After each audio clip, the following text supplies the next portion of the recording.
Hey everyone, it's Jeff. I just wanted to give you a heads up before this episode that we will be releasing a special episode this Wednesday. That episode will feature the audio of our Natty Light beer chugging bet from the Oscars prediction episode, as well as a special audio recording that you will hear mentioned this episode. You will not want to miss this. Now, enjoy the show.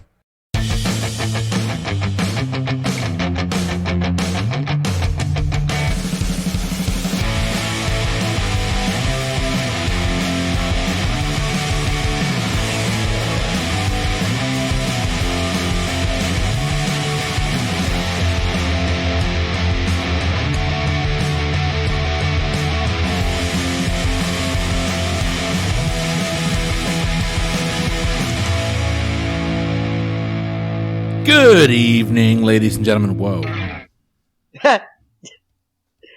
Or, in case it's in the morning, good afternoon, good evening, and good night. Good afternoon, good evening, and good night, ladies and gentlemen. I'm keeping that in, by the way, Mike. That is staying in. My name is Chris with the Pub Trivia Experience. Welcome, guys. We have got another show for you here.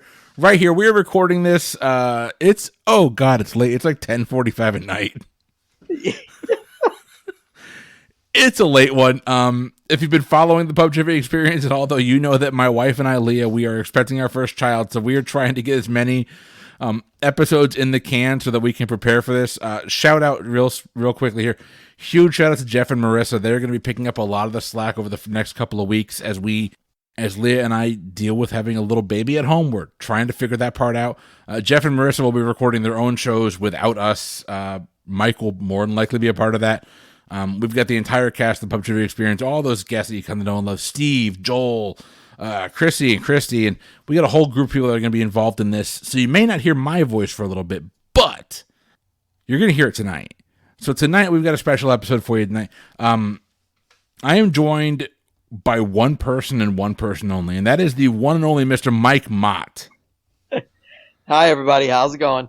So tonight, and I'm not sure if this is going to be a special bonus episode, if this is going to be a full episode, but you know that I'm a big fan of like the Christmas deal trivia games at like TJ Maxx and Marshalls. I love them. I couldn't turn this deal down. This was 100 trivia questions out of just a random trivia pack for like $4 at TJ Maxx, so I bought it. Tonight's trivia game is all about 90s music. And being that Mike and I are both childs of the 90s, I feel like this is perfect for us. Now, if you listen to the show before, you're sitting there going, Chris sucks at music. You're right. You're damn right. Chris sucks at music. Tonight is the Mike Mott Show.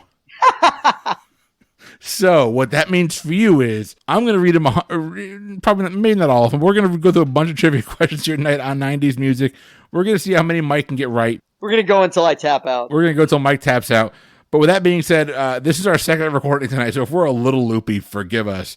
Mike, what are you drinking tonight, buddy? No, yeah, like Chris said, yeah. It was only fair if I'm going to take a 90s music trivia game, I'm going to be already drunk when I start it. It just seems only fair.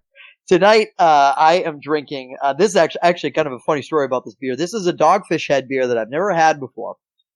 And I found it in the liquor store just yesterday. It's called Suddenly Comfy. It's an imperial cream ale, and it's basically It's beard as. It's billed It's beard. It's billed as apple pie in a bottle. Ooh, that does sound good. Which is actually a pretty accurate statement, but it was really funny because I took it to the checkout, and the lady takes one look at it, and she goes, "Boy, I did not like this beer at all." And I'm like, hey, thank you for that. That's great. I actually really like this beer. I think it's very good. I understand what she's saying because it's one of those beers, like the first 2 or 3 tastes, you're like, I'm not sure how I feel about this. But it kind of grows on you, and by the end, it really does feel like you're drinking apple pie in a bottle. It's very good. It's a little bit of a grower. You have to kind of get that initial foundation built, and then once you've done that, it goes down really nice. It's very good beer. So I'll say this, and if I'm wrong, someone out there will correct me because I'm wrong a lot. But we've talked a lot about Disney and stuff like that. Leah and I did Food and Wine at Epcot this year. We went twice. The first time we went, it was just Leah and I, and we did they had this little pavilion in the back where it was all their apple beer and stuff like that. And I'm like, okay, well they had apple wine, ciders, and then apple beer. And I'm like, well, ciders are a little sweet. I'm not a big wine guy. Let me try the apple beer stuff. It was all that apple pie beer. So I got a sampling. It was a freaking flight of like 4 different apple pie beers. By far the worst thing I had there the entire time. I do not like apple beers. I don't mind ciders. I should have gone with the cider, and I didn't. I talked myself out of it because I'm like, I don't really want a cider right now. The apple pie beers are just not my thing. It's like Oktoberfest. Oktoberfest is not my thing. It's just not what I go. It's not what I'm into. But if you like it, by all means, do it. I don't think Dogfish Head was there, though. Yeah, I mean that's actually a legitimate point. Like I said, this is an Imperial Cream Ale. I think that's a more accurate. Okay, that's a little different. To me, the vanilla actually dominates the flavor enough. Like the apple's definitely there, but the vanilla dominates the flavor enough that it almost feels more like one of those wintry vanilla bean type of beers. Ooh, that actually sounds good. So it's not. The apple's there. Don't get me wrong, but it doesn't taste like. To me, it's not like an apple beer per se. But honestly, I actually think this might be the only apple pie type of beer that I've ever had. So. If you hear snoring in the background, that's my Basset Hound Romeo. I don't know. He's kind of kicking me. I think he's chasing rabbits in his dream or something. It's okay. I've got my little dog Gambit here off to the right, so it's late. Like I said, it's damn near 11 o'clock here. So my wife is in bed. We're dog sitting my sister's dog, so Lola and Coco are both in bed. Oh, Lola's there, yeah. Lola's here. My dog Gambit, who I love. Gambit is totally. You know us, Mike. Gambit's my dog. Oh, yeah. Like, there's no doubt. Like, Gambit, he sleeps with me. He's my dog. That dog loves me. He is here in his bed. He's just laying there in a bed off to my right, just staring at me while I'm recording. He's like, can't we just go lay down? I know. Not yet, buddy. Not yet. You're a good boy, though, buddy. So here's how tonight's game is going to work. We're going to keep track of points. We will keep track of points. And the game that we have, though, has multiple choice. So we're going to give Mike the option. If he can answer the question without the multiple choice, we're going to give him 2 points. If he answers the question with the multiple choice, okay. By the way, I should mention, I am drinking. Yeah, exactly. What are you drinking?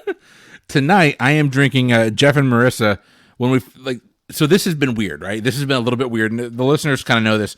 The podcast has always kind of been like me and Leah, Mike, and Nikki doing this. And when we started doing the Harry Potter marathon, we brought Jeff and Marissa in. We really brought Marissa, and then Marissa roped Jeff in. And they've, like, the 6 of us have really meshed well together, and bring Steven in as well. The 7 of us have really meshed well together, but, like, the first time Jeff and Marissa showed up at my house to record, like, a non-Harry Potter episode, they brought me a bottle of St. Augustine Distillery bourbon. And I love my bourbon. Like, confessed, I love bourbon. Bourbon and beer are, like, my 2 things. I'm not a huge wine guy, although a couple episodes ago you heard me drinking wine. Which, by the way, finished the entire bottle in one episode. Entire bottle of wine gone. Like you do. Like you do. No help. Leah can't drink. It was just me. But this is the St. Augustine Distillery Florida Double Cask. I was expecting it to taste like the Woodford Reserve Double Oaked. It does not. Not bad, though. It really is not bad. It's only, I think I read this one's only aged like 2 or 3 years. Still not a bad bourbon. I don't mind it. I think it's a better mixing bourbon than anything else, but still, Jeff and Marissa love this bourbon. They love it to no end. I am a Buffalo Trace guy. I prefer my Buffalo Trace and my Wellers, to each their own. But I'm drinking this tonight. I got my glass. I'm feeling pretty good.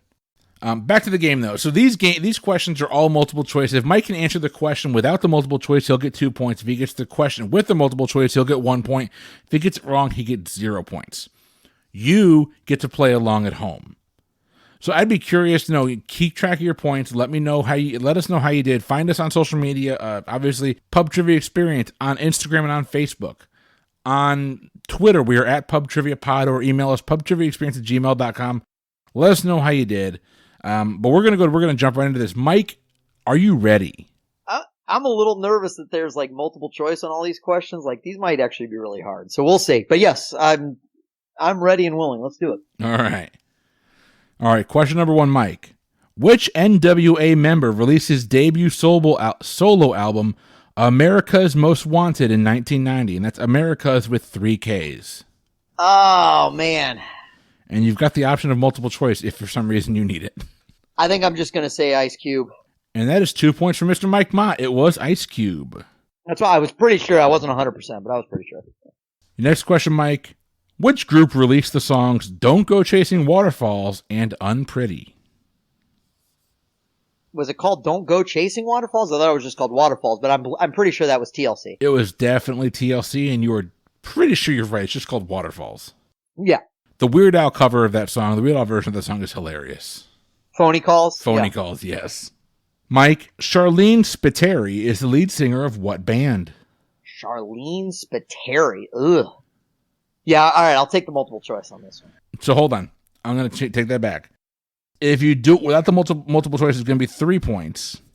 If you do it with the multiple choice, it's 2.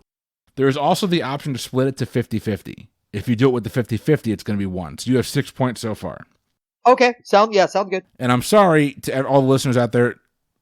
I have been drinking. So Mike is at 6 points so far. So here's your multiple choice. If you get this right, it's 2 points. Your band's options are Garbage, Texas, The Pretenders, or Veruca Salt. It's actually going to piss me off because Veruca Salt was my first guess, so I'm going to say Veruca Salt. And that is incorrect. She is actually the lead singer of Texas. Yep. That's the only one I'd never even heard of. But And had you gone for the 50-50, you would have gotten it right because Veruca Salt would have been eliminated. It was under The Pretenders and Texas. Okay. I definitely knew it wasn't the Pretenders. I mean, I definitely knew it wasn't Pretenders or Garbage, so. All right. Mike, what singer released the song Mysterious Girl in 1996? Oh, all right. I'm going to need the choices on this one. Your choices are Ricky Martin, Peter Andre, Coolio, or Lou Bega. What was the second one? Peter Andre. That's what I'm going to go with. 2 points. The correct answer was Peter Andre. Nicely done. That was process of elimination. I knew it wasn't the other 3. Yeah, that one was pretty easy. All right. Mike, what band released the song Mbop? Really? Yeah. That would be Hanson. 3 points for Mike Mott. Okay, if you thought that one was easy, wait till you get a load of this one. Mike. I love the easy ones. I'll take them. What singer released the song Ice Ice Baby? Oh, shit. I believe that would be Robert Van Winkle. Yes, that is correct. Yeah, also known as Vanilla Ice, yeah. Also, my second favorite Vanilla Ice song. Behind the Ninja Rap? Oh, hell yeah. Ninja Rap is awesome. Absolutely. No, fucking A. Yo, it's the Green Machine gonna rock the town without being seen. Have you ever seen a turtle get down? Sorry. No, you never have to apologize for singing the Ninja Rap on this podcast. I'm sorry. So I want to take a brief side note. I don't know if I ever told you this. You know, we had a quote unquote band in college. Mm-hmm. We did an acoustic version of Ice Ice Baby. Did I ever tell you that? No. Do you have a recording of that? I actually do somewhere. I'll find it and send it to you. Yeah. Find that and send it to me. We're putting on the damn show. Jeff sang lead because he had the better voice for it. It was actually really phenomenal. I gotta see if I can find that recording somewhere. All right, Mike. Here's your next question. What was the name of Jerry Halliwell's debut solo album? Oh, sweet, merciful Jesus. Do you know who Jerry Halliwell is? I know she's Ginger Spice. I know right. That. Okay. But I didn't even know she had a solo album, so I'm going to take the multiple choice on this one. Your multiple choice options are Passion, If Only, Schizophrenic, and Scream If You Want to Go Faster. I have a solid guess, but I'm going to go 50-50 just to narrow it down. All right, Mike, your 50-50 option for 1 point. If Only or Schizophrenic. Oh, okay. My solid guess was not on there, so I'm going to go If Only. And that is 0 points. Her debut album was Schizophrenic. I'm kidding. I was going to go Scream If You Want to Go Faster based on the original one, but what? See, here's okay. Well, anyway, I don't know. No, say that. You got something you want to say? Say it. No, I was just going to say like I didn't even know there was enough time for Jerry Halliwell to have still released a solo album in the 90s after the Spice Girls thing stopped. Spice Girls came out in 98. So my little sister was obsessed with the Spice Girls. You've heard her on the show a couple times. My little sister Amy was obsessed with the Spice Girls to the point where She went out as Posh Spice for Halloween one year. Yeah, she left. Like, she wasn't a part of the craze the whole time. She left pretty early on. Oh, maybe that. I think the movie Spice World. I think she left like right after that. Okay. That might make sense. Okay. Which I could be way off here. I know she left pretty early on, and she left before the rest of the band broke up. But hey, all right, Mike, your next question. For the music video for her song "Oops, I Did It Again," Britney Spears wore a vinyl outfit that was what color? Oh God, red. That is correct. 3 points. I was pretty sure. I was like, I just realized that, like, maybe I should have gone with the multiple choice, but I'm pretty sure it was red. I don't get that song. I don't mind Britney. Britney never bothered me, but was "Oops, I Did It Again" was 90s? I would have sworn that was 2000, but anyway, doesn't matter. I'm not putting a whole lot of stock into a card game that I got for $3 at TJ Maxx. Fair enough. I will say this: Britney Spears, "Hit Me Baby One More Time," was the very first music video I ever watched online. And I watched it a lot. All right, Mike. The band Take That single "Relight My Fire" featured what singer? The only singer I know with Take That is Robbie Williams. I would say that this was a featured artist, not the actual singer of the band. Oh, I see. Okay. In that case, I will go with the multiple choice. Your 4 options for your multiple choice: Dusty Springfield, Lulu, Shania Twain, or Sandy Shaw.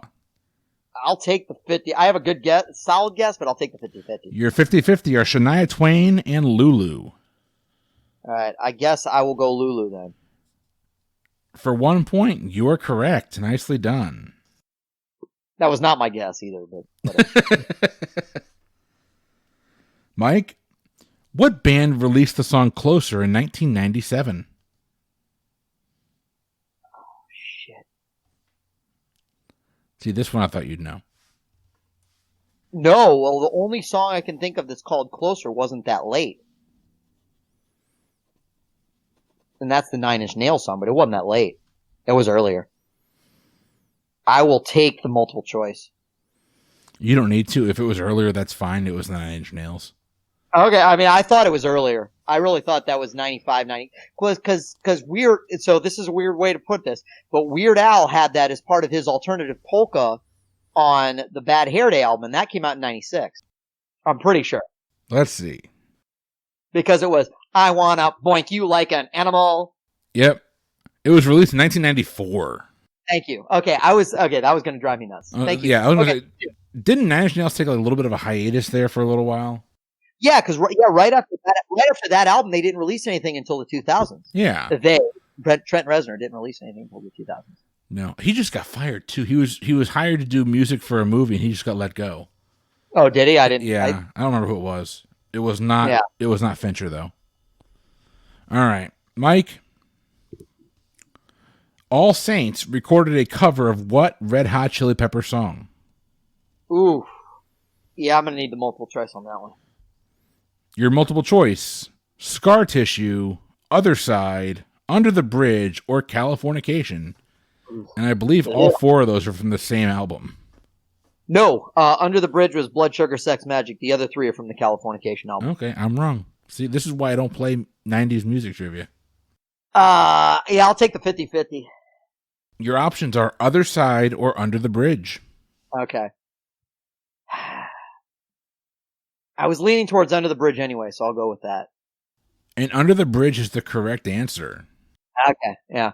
The only reason I was leaning towards that is because that was, like, I'm pretty sure that album came out in the Californication album came out like 99 or 2000. So Under the Bridge was the only one that could possibly be in 90s music. That's true. No, wait, who am I kidding? Because By the Way was 2001, so. By the way, I tried to see that I'd be there.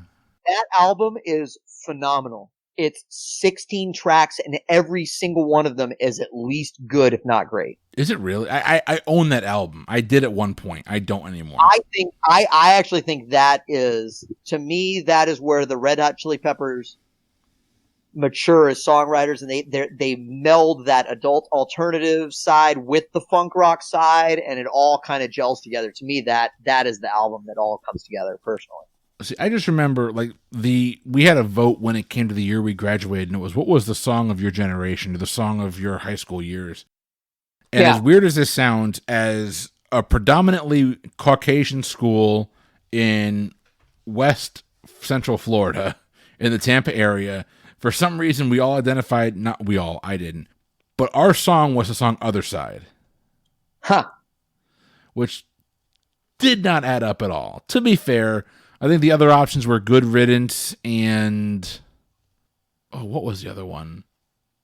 It wasn't Thong Song. Oh, sweet Jesus, I hope not. If you went to my high school, it'd make a lot of sense. I don't even remember. Well, true. So I will say this. Good Riddance came out in, I believe, 98. Mm-hmm. It was off the Nimrod album for Green Day. And I take personal pride, because I graduated in 99. I take personal pride in believing that we are probably one of less than a dozen total high schools in the entire United States of America whose class theme song was not Good Riddance. Ours was actually, and this is weird, I did not even remember this until my 10-year reunion, when it was the final song they played at our 10-year reunion. I was like, why did they just play that song? And they were like, that was our high school song. I was like, really? What a fucking great choice. It's weird, but okay. But our high school class theme song was apparently Pour Some Sugar on Me by Def Leppard. Oh, that's awesome. Fucking awesome, but I have no idea why. I don't remember. All right, Mike, what singer released the albums Dangerous and History? And History is spelled with a capital H, capital I, and capital S. You're damn right it is. That's Michael Jackson. That is 3 points. Oh, God, I can't believe I'm going to ask you this question. Mike, what band released the song Creep in 1993? Oh, shit. This is tough. Radiohead and Stone Temple Pilots both had a song called Creep around that time. I think Stone Temple Pilots was a little earlier, so I'm going to say Radiohead. It is Radiohead. Okay. 3 points. By the way, you don't realize that was a really tough question. I forgot. So I will say this: like, I know the song "Creep." I am as bad as it sounds. I like Scott Weiland. I know, may he rest in peace. Stone Temple Pilots, I loved. I did not like Radiohead, but when I hear the song "Creep," Radiohead's the only one that comes to mind. And I love the Stone Temple Pilots song "Creep." It's great. Mike, what band released the song "Birdhouse in Your Soul" in 1990? Also, the artists of the Mickey Mouse Clubhouse theme that I've become intimately familiar with over the past recent years. That would be They Might Be Giants. And that would be 3 points. Good job. Holy crap. Mike, who is the lead singer of No Doubt? That would be Gwen Stefani. It is 100% Gwen Stefani. Boyz II Men's debut single was about what U.S. city? I'm going to say Philadelphia, as in Motown, Philly. 3 points. Nicely done. And I should have saved that for boy band trivia. That's a good one. In 1990, who became the first artist to have a hit single using a sample? Ooh, shit. Damn. That's a good one. I'll take the multiple choice on this one. Your multiple choice options are MC Hammer, Rick James, Snoop Dogg, or Vanilla Ice. Ooh. Ah, shit. Oh, I'm going to take the 50-50.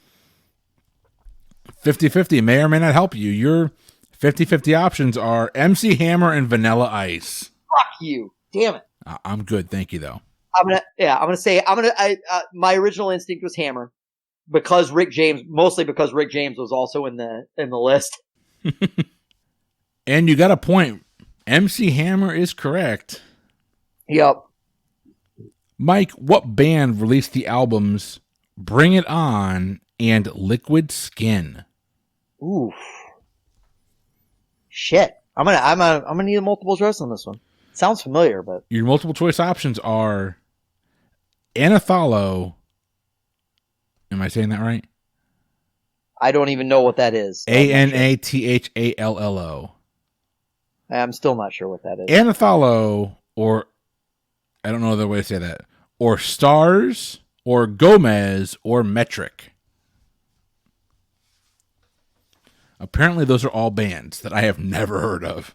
This scene. So I'm generally fairly good at 90s music, but there's certainly a subgenre of 90s music that I don't have any fucking clue about, and this appears to be it. I can eliminate Metric because they were not I don't think they were a 90s band. If they were, I certainly never heard about them until the late 2000s. So I'll take a 50-50. Your 50-50 is Stars and Gomez. All right, my gut was telling me Gomez, so I'll go with that. 1 point for Mike Mott. Gomez is the correct answer. There's a band. Was it Stars with the S, like normal spelling, not a Z? No Z, just STARS. If it's Stars, the Canadian band, they are wonderful, but they did not exist in the 90s. But they have a song called "Your Ex-Lover Is Dead" that is phenomenal, and I would highly recommend listeners, if you have not heard that, listen to that. It's like a duet about two people who had dated and then like reconnect years like later after they broke up. It is fantastic.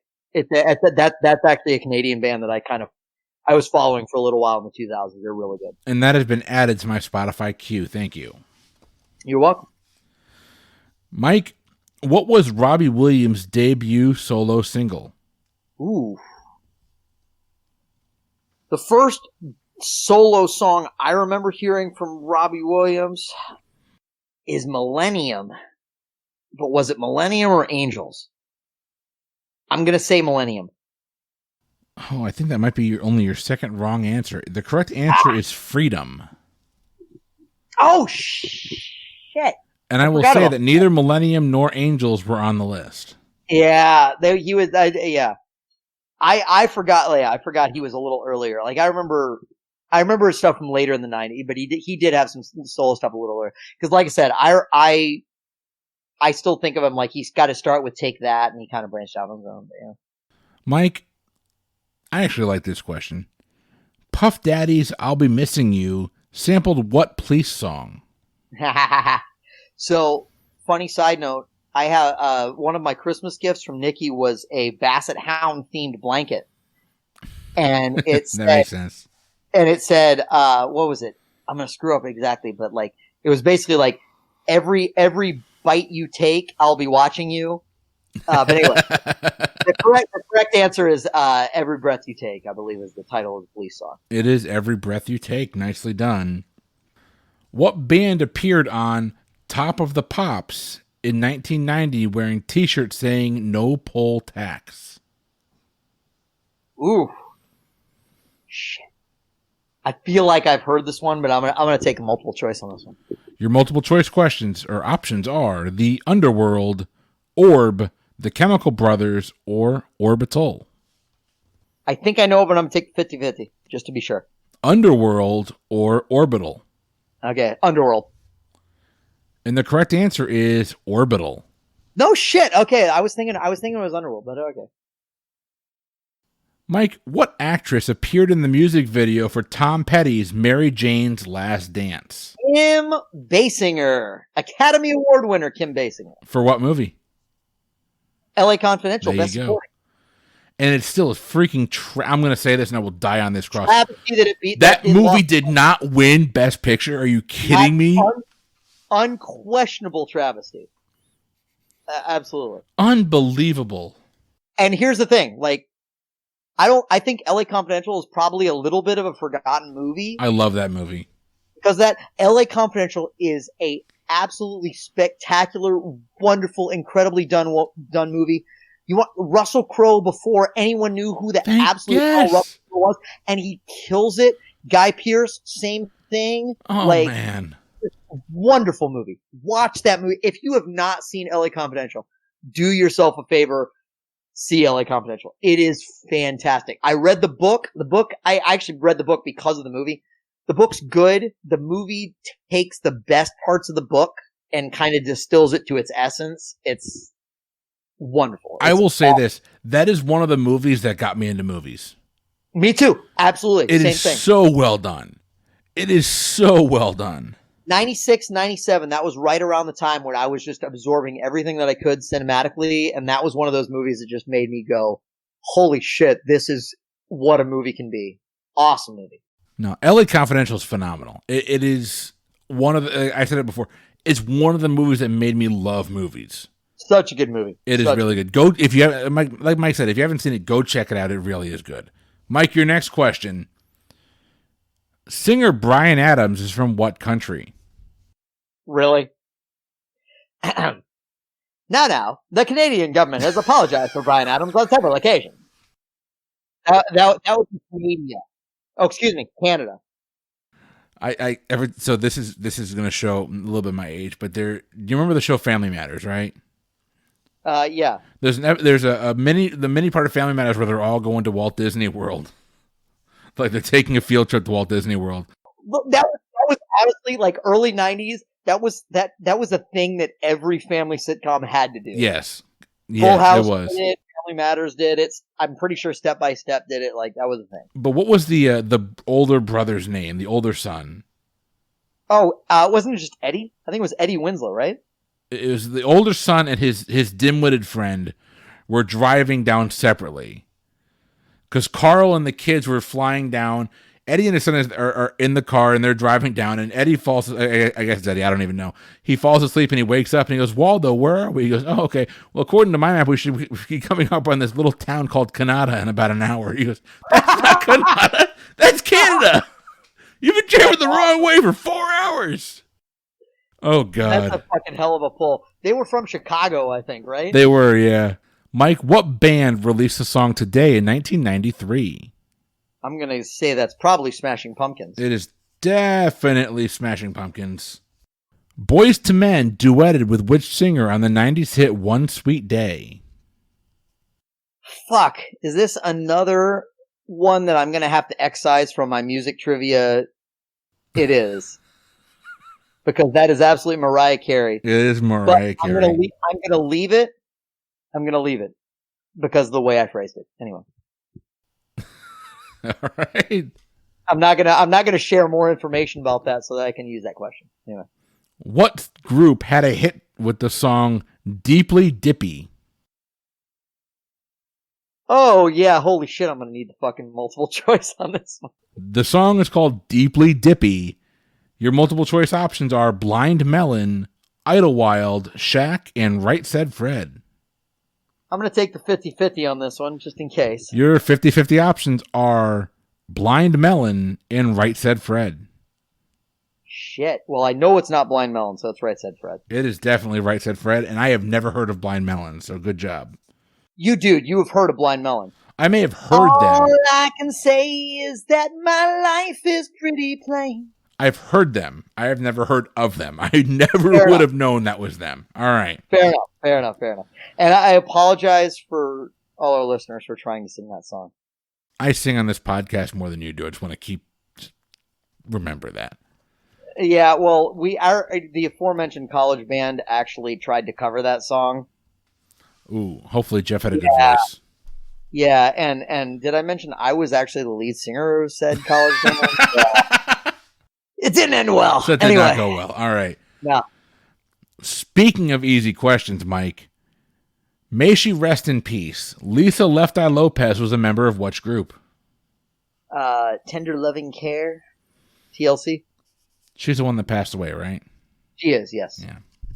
That was a tragedy. That sucked. Yeah, I'm not a huge TLC fan, but she was very young. She was, yeah. I like TLC. I actually like TLC, but. Janet Jackson sang quote unquote together ... on her 97 single. And I'm assuming they want you to fill in the ... Yeah, I have no clue what that question's asking, so I'm going to have to. I guess I'll need the multiple choice because I'm not sure what. Your multiple choice are Till the End, Forever, In Dreams, or Again. Oh, I see. I see where it's saying now. Oh, man. 97? That's the year on the card, but let's keep in mind they thought the 90s. They said closer was 97 too, but I just wanted like 97. I was pure alternative punk, a little bit of ska. Like that was kind of the genre in which I was swimming in right now. So like I couldn't even told you at that point in time. So I couldn't even told you Janet Jackson released music at that time. So I'll take a 50-50. Your 50-50 are Till the End or Again. I guess I'll go Till the End. And your correct answer is Again. Yeah. Hey y'all, we had some technical difficulties here. We are now rejoining Chris and Mike. All right, we're back. Mike, you went and had a beer break. What did you get? I did. So this is the honeycombed honey nut breakfast stout from Catawba Brewery. Catawba Brewery? I believe it's Morganton, North Carolina. Yeah, Morganton, North Carolina.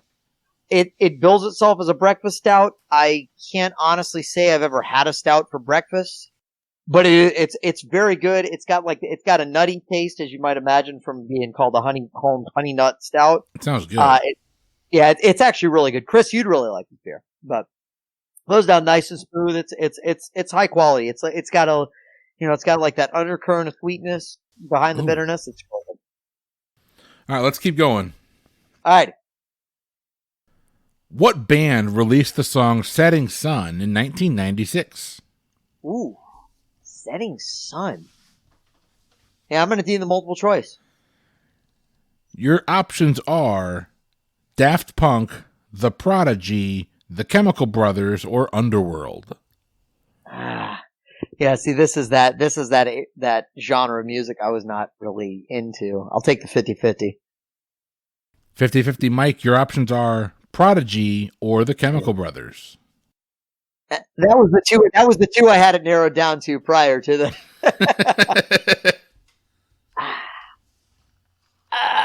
I'm gonna say Prodigy. It's The Chemical Brothers. I was literally like leaning toward the Chemical Brothers, and I second guessed myself. All right, that's not my genre. I get it, but it's just not what I listen to.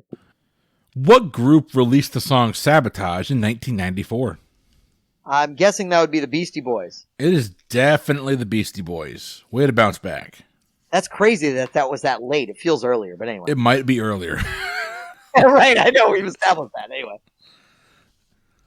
Hootie and the Blowfish's debut single, Hold My Hand, featured backing vocals by who? Wait, what? Hootie and the Blowfish's debut single. I heard that, but I didn't realize there were backing vocals by anybody remotely famous. I'll take the multiple choice. David Crosby, Graham Nash, Stephen Stills, or Neil Young? Are you fucking kidding me? One of CSNY did the backing vocals for that? All right, well, I know it wasn't Neil Young, because that's way too distinctive. All right, I will. Oh God, is Crosby, Stills, or Nash then? Well, can I ask a question? All right, I'm gonna do this. I'm fairly certain it also wasn't David Crosby because I'm pretty sure I'd recognize that too. Is the 50-50 Stills and Nash? I cannot give you that information. You have to ask for the 50-50. All right, I already know the 50-50 Stills and Nash, but I'll take it anyway. Your 50-50 is David Crosby and Stephen Stills. All right, I'll say Stephen Stills. It's David Crosby. Are you fucking kidding? Really? Really? Well, according to this card. I gotta look that one up. I cannot believe I would not have recognized David I'm going to set this card aside so you can look it up later. Yeah, remind me of that. That's honestly, if that's true, that's friggin' awesome. I just didn't know that. I will throw an addendum onto this podcast, and we will get to the bottom of this card. Yes, this is hard-hitting journalism right here. We will get to the bottom of this. That's right. Which band released the album Smash in 1994? And if you get this wrong, we are no longer friends. This is like my all-time favorite band. I was literally just playing a song from this album earlier tonight on ukulele. I'm not even kidding. On ukulele, one of my favorite songs to play is Self-Esteem. Yes. By The Offspring. So, yes. I would have gone Killboy Powerhead, but okay. You know, Killboy Powerhead is probably my least favorite song. It is. It's not a good song. But it's also a cover. It's also a cover. That's not original Offspring. Who's singing that originally? Some like random LA punk scene band. I don't know. So just to let you know, your other options on here were Blink-182, Bad Religion, and Green Day. So That would have been, yeah. all right. Fish in a barrel. Which, by the way, I did see like the 25-year anniversary tour of Smash for The Offspring. They played that album in its entirety. Took like a 20-minute break and came back and played all their other hits. Oh my god. They are my favorite band. I love The Offspring. I don't know why. I could go on about. I saw them live one time. It was 2000 or 2001. I was living in Southern California, which is where they're from, right around that time. And it was a summer. I was only living there during the summer. I was in college, and the main thing I remember is it was when California was having the rolling blackouts to try and deal with their like energy crisis and whatnot. It was so fucking cool because like they were playing. It was actually the song "Have You Ever," which is like one of my favorite. Which is like one of my favorite. That song. That is one of their best songs. Just keep it. That's one of their best songs. But it has that breakdown at the end, and right when the breakdown hits. Like they did this thing where like the entire power, quote unquote, appeared to cut out, and they did this whole thing. I was like, "What the hell?" Just like it's Dexter and Noodles, and Dexter goes, "What the hell just happened?" Noodles, he goes, "Oh, I think it was one of those rolling blackouts." So it's just Dexter and Noodles with an acoustic guitar. Noodles starts playing, and this is also around the time of the Napster thing. So it's just Noodles on an acoustic guitar. Noodles starts playing the riff to "Nothing Else Matters" by Metallica, and he goes. And Dexter goes, "That sounds pretty cool. What is that?" And he goes, "Oh, it's just something I downloaded off Napster." But then they proceed to play a fucking, to this day, best version I've ever heard, and they recorded it on 2 different albums, on Ignition and then on the Days Go By album. Yes. They played an acoustic version of Dirty Magic. Best version of that song I have heard. Phenomenal. I love The Offspring. The Offspring's great. I'll say this: the Days Go By album where they re-recorded that, I'm so happy they did. I don't know what happened with the original recording of that because it was always didn't seem to fit on Ignition. It didn't. The quality wasn't there, Ignition, but it was still better. To me, it was still better than the Days Go By version. Like, really? I mean, I liked. Don't get me wrong, I liked both of them, but like I preferred the rawer feel of Ignition, but it didn't fit in the context of the album. I'm still. I'll take even. He'll go back to their self-titled album. That song. There's a few songs on that self-titled. Bleh. Oh, the original self-titled. Oh yeah. Yeah. So there's a song called. We're not going to talk about Jennifer Lost the War. That song's depressing. But the song called "Beheaded," which is the song they play in Idle Hands. Yeah, yeah. And that's when the hand comes down and rips his head off. Yes. Oh yeah. And Jessica Alba in the I don't know if there's anything more 90s than discussing the movie Idle Hands and appearance in it. That was the movie that introduced me to Jessica Alba. It introduced a lot of us to Jessica Alba. Anyway. Yes. Okay. What singer won a Grammy for his 1991 version of "When a Man Loves a Woman"? I'm guessing that was that no talent ass clown Michael Bolton. Michael Bolton? Bolton? It is definitely Michael Bolton. You can just call me Mike. The Prodigy song "Voodoo People" featured in which of these films? And you're going to have to take multiple choice here. Okay. The Bone Collector, Sneakers, The Net, or Hackers? All right. Well, I know it wasn't Sneakers. That's one of my all-time favorite movies. Yeah, it definitely wasn't Sneakers. No. I'm pretty sure it wasn't Hackers. I'm not even going to take 50-50. I'm just going to say The Net. Incorrect. It actually was Hackers. Oh, really? Which No I need shit. to go back and who was Devin Sawa leading that? Who was leading that? Oh God, you're going to ask me. I don't remember. I've actually never seen the movie. I just thought it was too early to be Prodigy. But. You never seen Hackers with Angelina Jolie, like a young Angelina Jolie? I know. I'm a computer software engineer, and I've never seen Hackers. I want to say it's Devin Sawa, but that seems like early for him. Let me look. Hold on. No. That was. I want to say Hackers was pre like fucking Little Giants. I was like 93, wasn't it? 95. Johnny Lee Miller. Okay. All right. So around the same Matthew time. Lillard was that. Matthew Lillard's in that. He was the dick.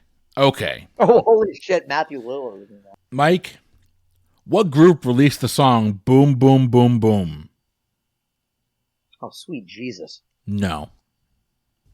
I'll take a multiple choice on this. If it makes you feel any better, I've only heard of one of these 4 multiple choice bands. Your options are that does make me feel better. 2 Unlimited, Aqua, Eiffel 65, or the Venga Boys. To be fair, it's not the Venga Boys, it's just Venga Boys. It is Venga Boys. It's not the Venga Boys. I will take a 50-50. I'm pretty sure, but Your options are Aqua and Venga Boys. I was going to say Venga Boys. Okay. It is Venga Boys. Nicely done. The Venga bus is coming and everybody's jumping. Sorry. Is that them? That's them. Holy crap. Okay. Yeah. All right. Outkast released a single in 1998 named after who? Oh, no. Oh, shit. I'm 90%. I know this one, but I need the multiple choice to confirm. No, fuck it. Rosa Parks. It is Rosa Parks. Yes. Okay. Good. All right. All right. This is capitalized. I don't know. Is it EI7 or E17? Is there a band called either one of those? Oh, God. This sounds like not in my wheelhouse. E17, no, it's an I. EI7's single West End Girls was originally recorded by what band? Oh, Pet Shop Boys. That is correct. Yeah, I did not know there was any sort of other version of that song, but West End Girls is definitely Pet Shop Boys. All other versions should be stricken from the record. We ask the jury to please disregard what they have just heard. Speaking of stricken from the record, Mike, who released the 1992 hit song Achy Breaky Heart? That would be Hannah Montana's father, Billy Ray Cyrus. And I got so much crap. The episode that just is releasing this weekend, I got so much crap in our 2019 year in review episode about that song. It's not even funny. Oh my God. I can't wait to listen to it. If you did you listen to the Christmas episode, right? The holiday episode? Yeah, of course. Was it evident how much I got booed off the stage saying my controversial opinion about Elf? Well, and it was so evident that I literally texted you saying, "Don't ever tell my sister this," and now I'm saying this live, so whatever. But I don't think she listens anyway. You're right about Elf. You're not right about Elf. It's not as bad as you say, but it is not a Christmas classic. But anyway. It's not a Christmas classic. It's a completely decent movie that mostly should have been forgotten. But, except for Zooey Deschanel as a blonde, which totally worked for me. But, it did. Anyway, but yes, so was it even worse? Or? Not as bad, but I still felt like I read the question, so it was one of those, here's the lyrics, tell me what song this is from. And it was Old Town Road. And like I went out, I picked a remixed version of the original song, and I picked the last chorus or the last verse from that song, and I read the last verse. And all I said was, what song is this from? And legitimately everyone's like, oh, that's too easy. I'm like, well, okay, that's fine. One group got it wrong, but you know what?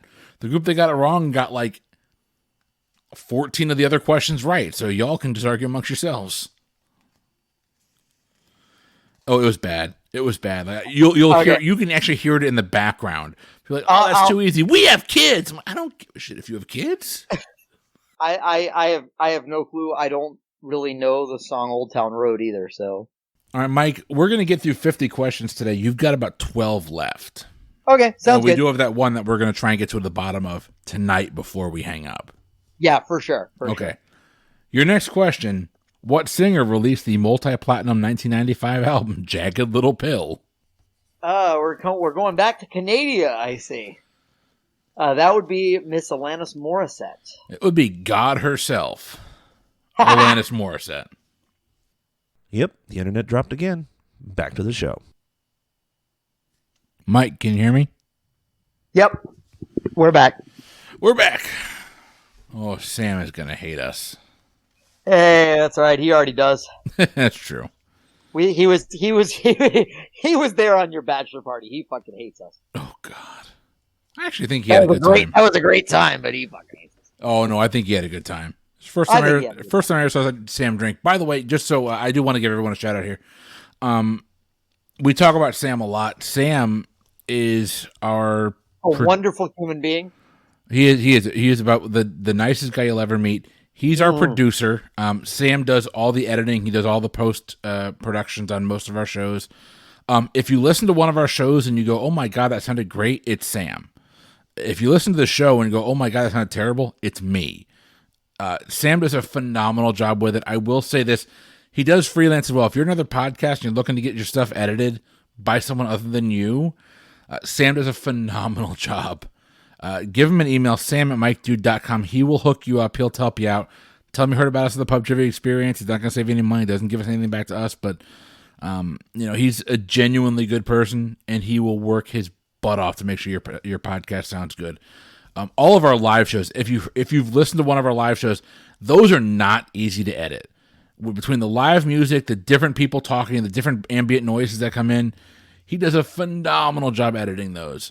And that's all him. That is not me. I literally just throw the audio up on Dropbox. He grabs it. He sends it to me and says, "Hey, what do you think about this?" And I say, "Sam, that sounded amazing. I'm going to post it this weekend." He goes, No.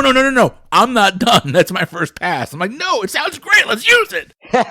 Oh, man. Sam@mikedude.com. Seriously. He will make your podcast sound great. All right, let's get back into this. We got a handful of questions left for you, Mike. Let's run through them here. All right, let's do this. I'll try and avoid segues. Oh, good luck with this one. Ronan Keating was a member of which boy band? Oh God! You're gonna throw boy bands at me? I'll take the multiple choice. Multiple choice. Is it Boyzone, NSYNC, Backstreet Boys, or Westlife? I'm gonna take the 50-50 and hope it eliminates one of the ones that I know it's not, but not the other one. It is not. Your choices are Boyzone and Westlife. Go tuck yourself in, Mr. Christopher. I'm working on it. I'm gonna take the West one. I guess that's a boy band. Who knows? That band would be Westlife, and that would be incorrect. He was a member of Boyzone. Boyzone, a thing that apparently happened at some point in time. That will be coming up probably during boy band trivia when we ever get that off the ground.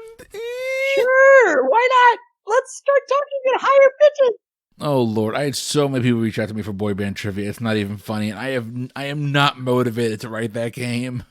Do any of them know who Boyzone is? Like, come on. I doubt it. All right. Anyway.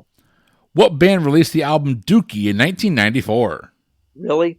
You had Boyzone last time. You could go the softball this time. That is absolutely fair. I believe the original plan for this title of this album was Liquid Dookie. I'm not even kidding. And I believe they decided to soften it or harden it, as the case may be, to Dookie. But this is absolutely Green Day. It is absolutely Green Day. All right, Mike, I want you to tell me what singer released the albums Erotica and Ray of Light during the 1990s. That would be Madonna. That would definitely be Madonna. You got a couple easy ones there.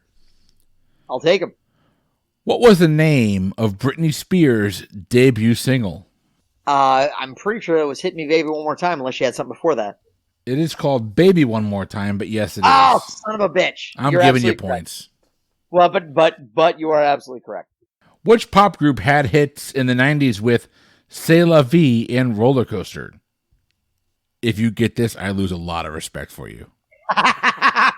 Fair enough. That makes me feel better about taking the multiple choice. Your multiple choice options are 5, Bewitched, Honeys with a Z, and Atomic Kitten. Yeah, you know I'm going to be taking 50-50 on this one. All right, your 50-50 are Bewitched and Honeys with a Z, Honeyez. Well, honestly, I'm going to say Bewitched. 1 point for Mike Mott. What 90s group were revealed to not be the singers of their album? I'm guessing that was Milli Vanilli is what you're going for? It's Milli Vanilli, of course it is. Yeah. That's a weird way of phrasing that question, but yeah, I know what you're talking about. It definitely wasn't the CNC Music Factory or Technotronic. No. Arrested Development's debut single was named after what U.S. state? And I have a hint that is not related to this if you want it for 2 points. I'll take it. Your hint is this, and this is a chemistry hint. This state also has a element named after it on the periodic table. Ah, interesting. Well, so I'm just going to fall back on there is literally only one state that I know that has a chemical element named after it, and that is California. It is not California. There are 2 states that have a chemical named after them. Californium, I believe it's Californium. Californium, yeah. The other There's one, another one is Tennessee. Your correct answer is Tennessee. No flirking schnit. Okay. It was officially announced in Dubna, Russia by a Russian-American collaboration in April of 2010. All right. All elements that exist after 1997 should not count because that's when I took chemistry. I'm sorry. That's just how I feel. All I knew is there were 2 that were named after states, and Tennessee and California were the 2. So I know I legitimately did not. Californium, I believe, existed when I took chemistry, but anyway, I don't honestly remember. All right. Mike, the Red Hot Chili Peppers are from what state? California? Dream of Californication. Like, if this is, I was like, if I say California two questions in a row and I'm wrong both times, I might as well just, like, commit harikari. All right, Mike. Which singer had a 1990s hit with Dedicated to the One I Love? And I'll throw this out there as well. I can read you the 4. I've never heard of any of them. Not that helps you at all. That it does a little bit because at least it clarifies that they're not somehow misnaming the song "The One I Love" by REM, which also did not come out in the 90s. But no, it's not REM. Sure, hit me. What's the multiple choice? Your multiple choice are Allie Campbell, U. Roy, Johnny Osborne, or Biddy McLean. Yeah, you can hit me with the 50-50. Allie Campbell or Biddy McLean. What was the first one? Allie Campbell, A-L-I, it might be Ali Campbell, or Biddy McLean. It just sounds like more of an Allie Campbell. No, it is Biddy McLean. Who the actual shit are these people? It's a very good question. Like, I'm going to tell you right now, believe me, I was around for the 90s. I have no idea who these people are. Mike, you got 2 questions left. Are you ready? Yep, let's do it. What singer released the song That's the Way Love Goes in 1993? Oh, shit, that does sound familiar. I'll take a multiple choice. Your multiple choice is Janet Jackson, Madonna, Missy Elliott, or Mariah Carey. 90%, but I'll take the 50-50. 50-50, Janet Jackson or Mariah Carey. I'll say Janet Jackson. 1 point for Mr. Mike Mott. Yeah, fuck. Should have stuck with it. All right. Got to go with your gut sometimes. You do. Last question. Mike, what band released the song There She Goes in the 1990s? I love this question. There might be multiple answers, but I'm going to say The Laws. It is The Laws. 3 points. I wasn't entirely sure whether Sixpence's version came out in the 90s. So Sixpence is on the list as well. I don't know when their version came out, but let's count up your scores. Mike, in 50 questions... Please, I just really want to be over 50. You scored 100 points. Oh, there we go. All right, sweet. That was my whole thing. I just want to be at least an average of 1 point a question. Now, we do have the one little piece that we've got to look up here. I already looked it up. David Crosby absolutely did backing vocals for Hold My Hand. I don't know how I never knew that, and it actually distresses me. You will never forget that now, though. I will never forget that now. So, all right, but here's another one for you. David Crosby actually had another 90s hit with... Are you giving me music trivia now? This is not... To quote Luke Skywalker, this is not going to go the way you think. Yeah. So David Crosby had I don't want to say it's a hit, but it was a song that I actually really liked in the early 90s. It was called Hero. It was David Crosby featuring another artist that was very, very popular. I want to say like top 3 top-selling artists of the 1980s, it was David Crosby featuring this particular artist. Do they share a first name? They do not. So it's not David Bowie. It is not David Bowie. Is this artist known for being a singles artist or a member of a group? The artist was also a member of a group, but I think that they are predominantly known as, well, I don't want to say they're predominantly known as singles artists, but you would know this artist's name as an individual, not necessarily as part of the group, even though they were very much part of a group. Okay, so it's not Cream. It is not Cream. They were also Cream was also dissolved in the 1960s, so they were definitely not. Oh shit! I am way off. Oh damn. Okay. I don't think it's the Police. Police is a fair guess, but it's not. Wouldn't be Genesis. No, wouldn't be Genesis, would it? Is it? Hold on. Is it Genesis? Oh shit! You got video. I've got to actually have like poker face. No, I'm not looking at you. Is it freaking Genesis? Is it Paul? It's Paul Simon, isn't it? Paul Simon never. No, not Paul. God, shut up! What's his name? Oh my God, Mario's gonna kill me. Oh my God, it's freaking Genesis. What's his damn name? Why did I say Paul? I was thinking of Simon and Garfunkel. Oh, I have no idea why you said Paul Simon. Well, I do know kind of why you said Paul Simon, because you got the first letter right of his first name. Yeah, what's his damn name? Oh my God, it's I said Paul Simon because I was thinking of Simon and Garfunkel, but they broke up in the 60s or early 70s. They broke up in the 70s. Well, they broke up a couple times, but they came back together for what, a reunion show in like Central Park, right? They had a couple reunion shows, yeah. What's his damn name? It's Genesis, isn't it? It's oh God, Sam is listening to this going, "You're an idiot. I make fun of Mario all the time for liking this guy." What's his daggum name? What's another name that gets with a P? It's not Paul. It's Princess. What's really funny about this is there are two guys with Genesis whose names begin with P, and I actually think you're thinking of the wrong one. Oh. Which is even funnier. Who am I thinking of? I think you're thinking of Peter Gabriel. I'm thinking of No. Other one. You're thinking of the other one? The drummer? No, Peter Gabriel's the lead singer of Genesis. Peter Gabriel was the lead singer of Genesis. Who's the drummer? You want me to tell you? Yeah. Phil Collins. That's what I'm thinking of. Phil Collins. That's what I'm thinking of. Okay. I am thinking of Phil Collins. Mario is out there going like, "Holy you're an idiot." Just guess Phil Collins. David Crosby and Phil Collins had a hit duet early 90s, maybe 91, 92, really early 90s. But yeah, we are way off. This has been a really long recording too, so this is supposed to be quick. Yeah, we did 50 questions. 50 questions, 100 points. All right, hey, if you want to have me back and do the other 50 at some point, I'm down. Let's do it.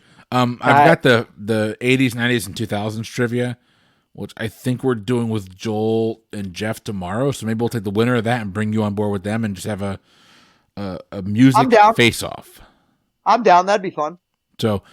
But let's wrap this up for the pub trivia. First off, guys and girls, if you've enjoyed the show, like this has been a different show. This is the I would call this the 3 or 4 drinks in show.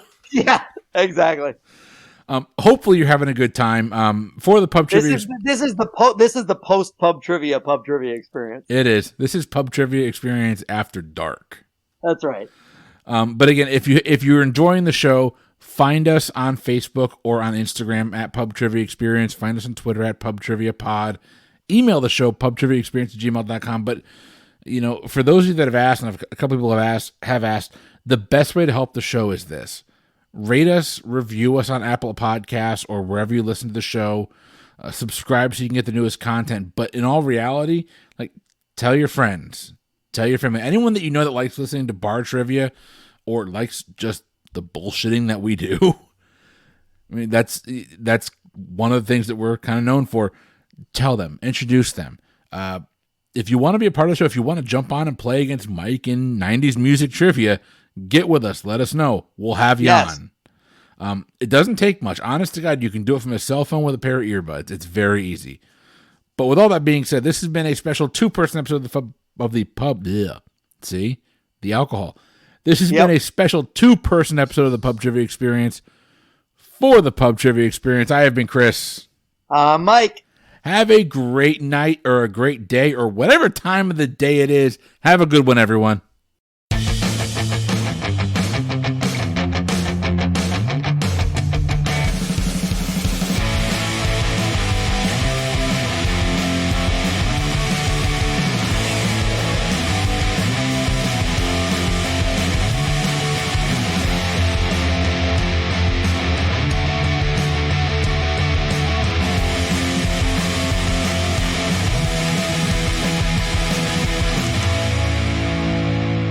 No, and that's kind of partially why I went Radiohead. But I actually, there's a funny story about Radiohead. I have a coworker. You've met my coworker Sean. He's a fellow Seminole. Oh yeah, we had a good time in Tallahassee. We had a really good time. Yeah, when we went up to the FSU. But it's so funny how much because he's about 4 years younger than me. Doesn't seem like a whole big gap. Maybe 5 years younger than me, but it doesn't seem like a huge gap. But he goes, I first got into Radiohead with Kid A. And I'm like, dude. Whoa. And I'm like, I think of Radiohead when I still think of Radiohead as the Benz and OK Computer, like the older stuff, like when they were still a guitar-based band. And so, like, I played him some stuff from the Benz, and he's like, I would never other than the vocals, this does not sound like Radiohead to me. And I'm like, this is all Radiohead sounds like to me, so. Kid A, holy crap.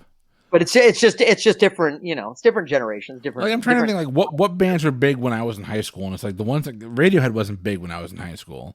See, Radiohead was actually big for my high school class. I felt like a lot of people listened to Radiohead. No, we had Korn and Limp Bizkit, so oh god, we did not have good choices in music. You were what class of 02? Is that right?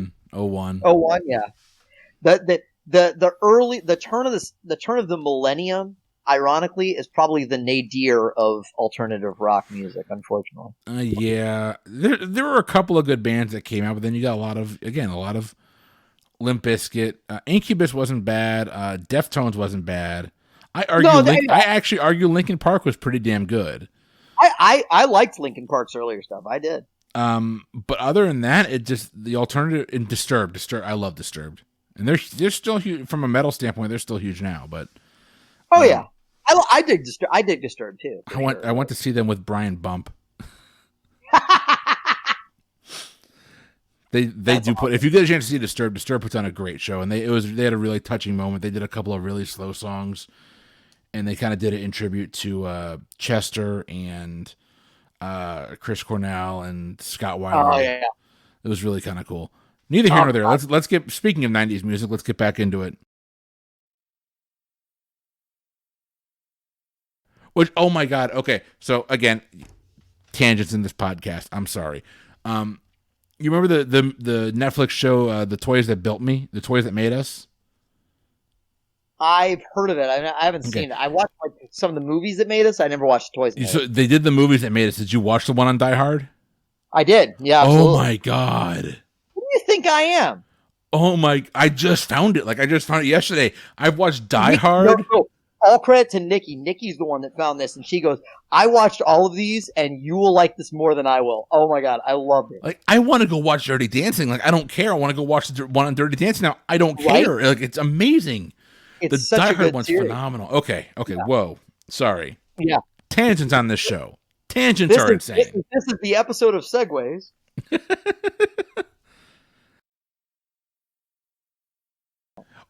Okay, so complete segue here. Matthew Lillard as freaking Why not? As freaking Shaggy and Scooby Doo. He is pitch perfect. He is the perfect Shaggy. The rest of that movie is terrible. He is perfect as Shaggy. I'll go on record as saying this. Matthew Lillard is underrated. He is. Doesn't have a lot of range. What he does really, really well. And I think there's something to be said for that. I will always say there is something to be said. Everybody loves to talk about actors that have range, and that's great. But he knows his niche. Actors that do what they do and do it really well are maybe harder in rarer supply. And I think Matthew Lillard has his thing, and he does it really well. I like Matthew Lillard. I was a fan. Without a Paddle is hilarious. He was the other killer in Scream, right? It was him and Skeet Ulrich. Him and Spoilers. Skeet Ulrich, yeah. Yeah, Ulrich. Sorry. I think we could spoil that. It's been almost 25 years. I would. Yeah, Not to feel old or anything. I'm old. I get it. All right. I'm going to say I think my favorite. I don't even like this band. I'm not a huge fan of them. I can't say I don't like them. I have a few of their songs, but I think my favorite album title is Blink-182's "Take Off Your Pants and Jacket." That's the read it out loud, and suddenly you get it. I didn't get it until like 2 years ago. So Blink-182, I love Blink-182, but I'm that guy that says Blink-182 peaked with Dude Ranch, which is the album before they made it big. I know it makes me sound like I like Dude Ranch. It makes me sound like hipster. It makes me sound like oh my gosh, I listened to them before they sold out. And no, fuck that. I love Blink-182 start to finish. Don't get me wrong. Like anything they do, I will listen to it. I love their most recent album, 9. But Dude Ranch was the best distillation of Dude Ranch is Blink-182. great. It's fucking fantastic. Here's the thing that makes Dude Ranch so fantastic. I listened to it when I was 16, and I don't think there is any single album that better encapsulates what it's like to be a 16-year-old.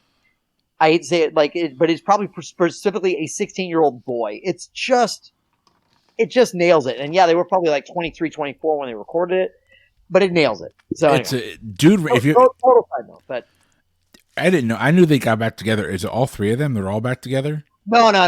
Tom's long gone. They replaced they replaced him with the guy from the with a guy from the Ataris. He's good. He's a good songwriter. He sounds good. He's got great vocals and stuff like that. But to me, it's not Blink-182 without Tom DeLonge and Mark Hoppus. So what happened there? I don't even know what happened there. I don't know. I honestly don't know. It sucks, but like I said, to me, like Dude Ranch was their peak. Yeah, but I mean, Blink-182 is one of those bands that that's a quintessential band for me. Like I legitimately, the Enema of the State album came out. It did. It came out my senior year of high school. I listened to the song going away from college. I distinctly remember that. The night before I drove to college, I distinctly remember listening to that song on repeat, sitting on a couch with my Basset Hound, just like I'm doing right now. Aww. Different Basset Hound, obviously, but that was the thing for me. So Blink-182 is a seminal band for me. So, but they definitely, all of which is to say, they definitely did not record Dookie. That's true. And that was before the fucking Cheshire Cat album. Dookie is anyway. Oh God, I just. But when it comes to my knowledge of trivia, music is one of my weaker. I don't know music. I don't care. So, I am a very weird person. I know this is not going to come as a shock to anybody when I say that, but as much as I'm an alternative rock kind of punk kind of indie sort of person, I actually have a tremendous affinity for Phil Collins. I know that's weird, but I was still a child of the 80s and mid to late 80s. Phil Collins, that was the adult contemporary sort of thing. That's what I knew. That's all I knew. That was before, and it still resonates with me because I can still connect with it, and I can still connect with that era and that particular time of life. Legitimately, the very first compact disc that I ever owned was a Phil Collins album. Which one? And I will say that I feel completely okay with saying that. It was Face Value. It was actually his first solo album, which featured "In the Air Tonight" as its lead track. Now, but I get a little street cred back, such as it is, by saying that was a gift. The first compact disc that I actually bought for myself, Metallica's Black Album. So really. Absolutely, 100%. 100%. I remember the day. We were at the mall. We were at the mall, and my mom told me and my sister we could pick out one compact disc each. Did she look for a parental warning on it, or? No. Why would there be there's no foul language on Black Album. I have not listened to Metallica in 20 years. No. Black Album's great. Black Album was a bridge album. Like, I mean, it was between their heavy metal like roots and their more alternative leanings. Is that the last one they did before like Load and Reload? Yeah. Black Album was right before Load. Then they took 5 years off because Hetfield got blown up. I mean, he got in a pyrotechnic accident. But I bought Black Album, and my sister bought Cooley High Harmony. Ooh, wow. Boys to Men. Yeah. 1991. It was probably 92, actually. It was probably a little late. Like, I don't want to pretend like I was on the cutting edge of fucking anything. But that was about that time. It was a weird, wild time. And we were into different things. And so everyone knows I'm not into music at all. I remember like kind of getting into music. I didn't really get into music till high school, and that was just like alternative stuff. But I didn't know anything about music. I had a friend named Nick Jackson, really nice dude. He actually got married not too long ago. But like I used to give him. He didn't have a car. I used to give him a ride home from school every day. He lived like half mile from my house. It wasn't a big deal. But like I only had like 2 albums in my car at the time. I had Offspring's Smash? Probably, yeah. It might have been Ixnay. It might have been Ixnay. And then I had, I think, one of the like, early Smash Mouth. Like, this is a long time ago. Costuming? Was that the one with Staring at the Sun? Walking on the Sun? Yeah. Walking on the Sun, yeah. I think yeah, Staring at the Sun's Offspring. And I go... Also YouTube. Oh, yeah. That's true, actually. But I said, what should I get? Like, what should I listen to? And he goes, oh, you need to go get this group called Everlast. And I'm like, okay. And he played one of their songs for me. This is back when Napster was like first becoming large. He downloaded like one of their songs. Is Everlast a guy or just a group? I don't even know. I think it's just a guy. Yeah, it's essentially a guy. Yeah. So like, I thought, okay, that's cool. So I went to Target. Like I remember this vividly. I went to the freaking Target right here at Boot Ranch. I'm like, Everlast. I didn't see anything about Everlast, but I saw Everclear. Oh my god, your whole life was fucking changed. Oh my god, I picked up so much for the Afterglow. I'm like, oh my god, this is amazing. Oh my god. I remember listening to so much for the Afterglow too. Oh shit. Yep. I played it for him. He goes, this is it, right? He goes, no. Well, I like it. Nope, but it's fucking awesome. Oh man. And that's how I got into Everclear. And I love Everclear to this day. They were like one of the first few bands I listened to, and it was all because of just some stupid mistake walking into Target and going to their CD section. Yep. And there's sometimes that I reflect on that and realize that to a certain extent, I worry that my daughters or even the current generation, however you want to look at it, we were probably the last generation of what I would call accidental discovery, or the way I like to put it is music happening, right?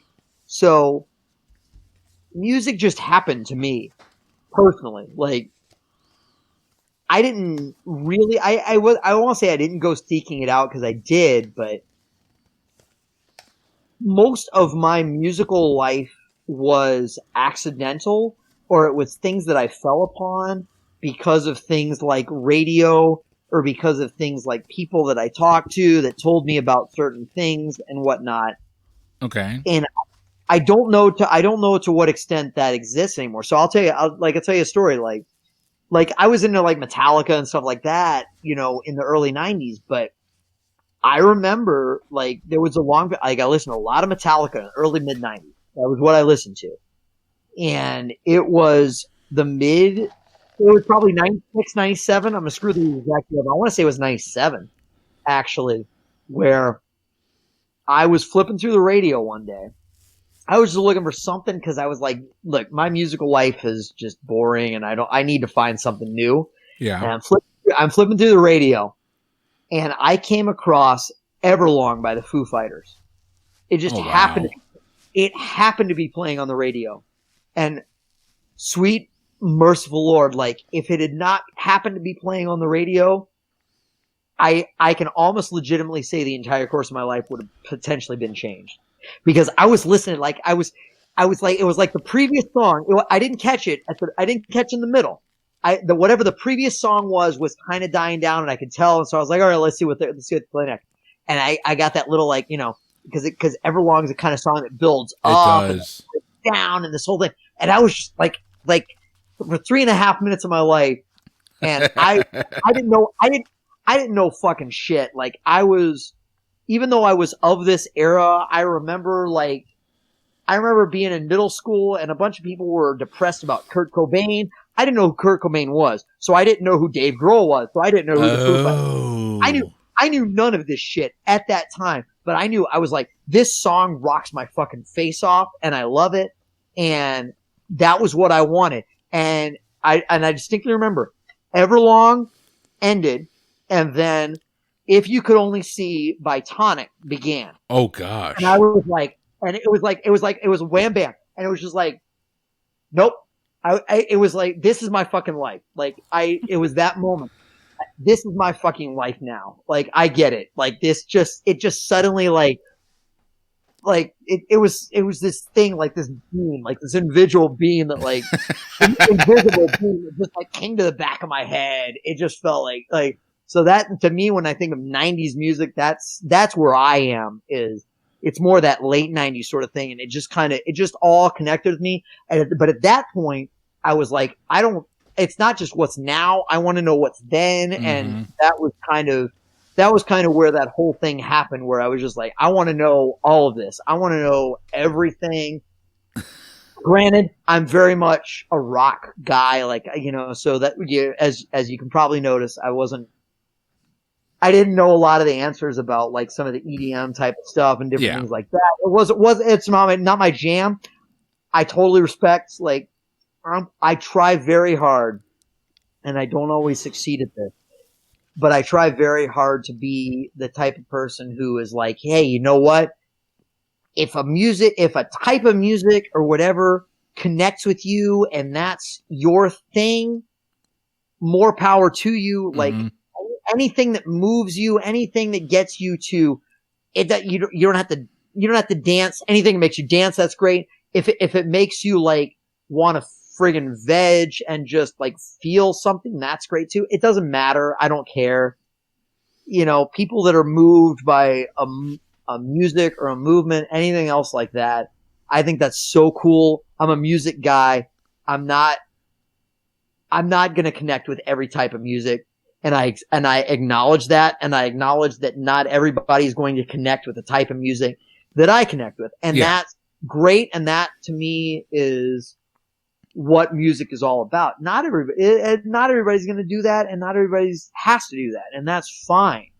And that was just my personal experience. That's how it was for me, and so my kind of exhortation to everybody is just, and my wish for my kids is, you're probably not going to connect with the same type of stuff that I connect. It's going to be completely different. Yep.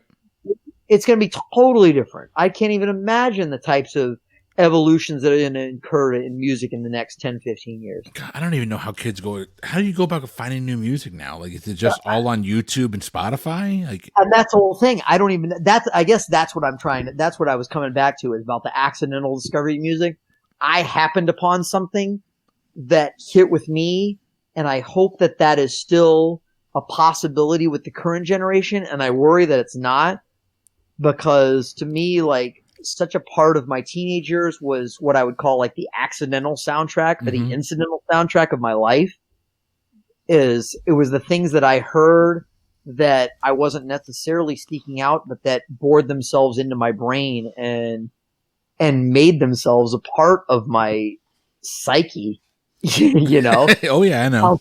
It sounds so fucking cheesy to say, but it's kind of how it was. Like, and I just hope that things still exist for the forthcoming generations, because I worry that they're just going to be fed regurgitated crap. And the one thing I think I've realized is that people are going to find what they like. Kids will find.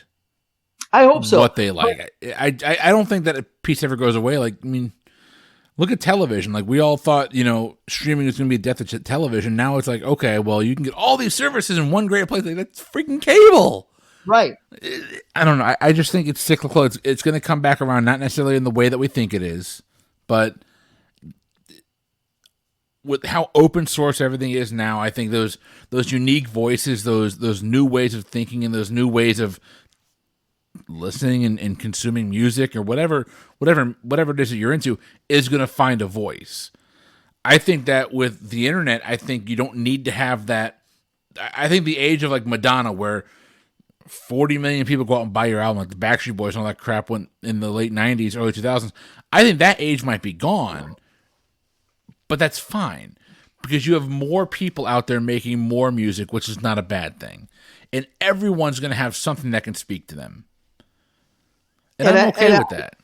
Plus, I think you're right. My primary concern is because of the almost, I hate to say it this way, but almost the increased democratization of music or whatever. I almost worry whether it's going to be such a thing where there's going to be too many artists that are going to be like, I can't make a living doing this. That you're going to lose voices too soon before they've been found. I think you're always going to do that, though, aren't you? Like it's a business. I hope you're right. You need to make a living doing it.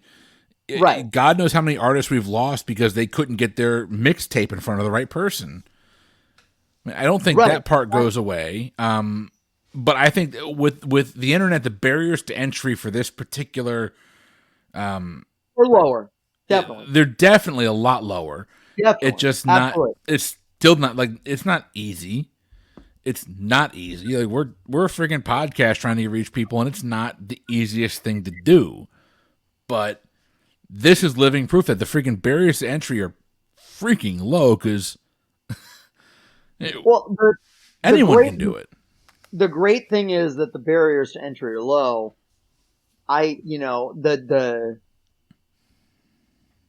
The contrary point is that you can find your audience, but your audience might be smaller, and can your broader audience be found? If that makes sense.